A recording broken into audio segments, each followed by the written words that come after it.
I really want to save the world. I have this recurring fantasy where I'm walking down the street with someone else and all of a sudden a mugger comes out of nowhere, starts beating the crap out of us, and all of a sudden I just snap into this like hero mode that I didn't even know I had, and I start fighting back at the guy. And in my head I'm this speedy, scrappy fighter kicking and punching and just absolutely destroying this mugger. Despite the fact that I've never been in a fight in my life, I've never even hit someone seriously ever before, ever. But to me the notion of this is so romantically fantastic that it just excites me so much, and that's why I've had this repeated in my head for years. Being a hero to someone or fixing something about them or trying to help them through a situation is something that I often obsess over. I am most definitely a fixer. I was that kid in elementary and middle school that when anytime there was some kind of conflict happening between any two people, I would get in the middle and like instantly try and mediate and sort of diffuse the situation. They call me the bomb squad. They don't. Nobody calls me that. This desire to be a fixer is actually something that motivates me a ton on YouTube, and even though it's a great thing, it can sometimes be a not so great thing. The problem with wanting to save the world and obsessing over saving the world is that you can't save the world as one person. It's just flat out impossible, and even though I know this, it doesn't stop me from trying. There are so many situations that are just blatantly out of my control, and I just want to fix them so badly, but I can't, and that is so frustrating for me. Sometimes it becomes a problem because my desire to fix a situation becomes an obsession, and I actually end up making a situation worse or making someone upset, because sometimes the best thing to do is nothing. But I still help when I can, and I try to help even when I can't, because that's just me.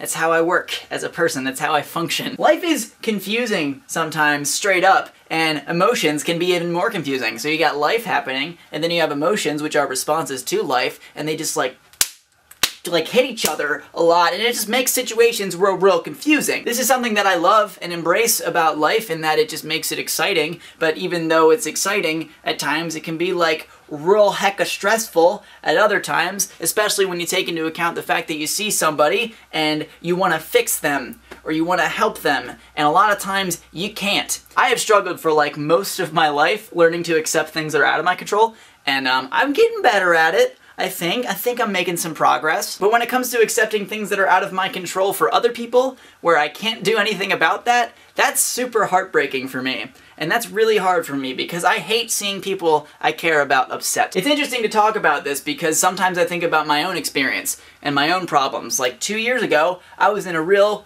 bad place, and most of the people in my life knew this, and they wanted to help me through that place, and they wanted to fix me, and they wanted to make me better, but they couldn't because I didn't want to be better. And that is, looking at it from this side of it, I imagine was heartbreaking for most of the people in my life. Fortunately, I was able to get it at some point, eventually, and with the help of a lot of people in my life, I was helped onto a path that has led me to where I am today. And I think I'm in a much better place, and I'm fixed for the most part, although I'm still fixing. I like to use that tense because it's a process and it's never ending. But now I've been seeing it from the other end, where I'm the one who wants to help someone, and I can't help them at all, whether that's because of the circumstance just not being helpable, or the person not wanting to be helped.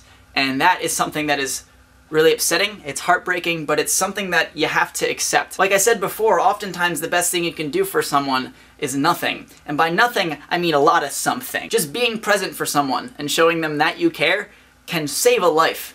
It's the simplest, it seems like nothing, but it's so important, as it was important for me in my experience, and I'm learning that just doing that can be the biggest act of fixing, of repair, of healing that anyone can do. Of course I'm still not perfect, of course I still invest myself in people and situations that just can't be fixed sometimes, but I think I'm getting better. But for real, dog, like that's all I can ask, is that I'm getting better, right? That I'm improving. Yeah? But yeah, that's all I gotta say about that. If you want to continue the conversation, definitely hit up those comments, I'll be checking them out. And as always, I'm Connor Manning, you've just become a little more awesome, and I will see you guys on Friday.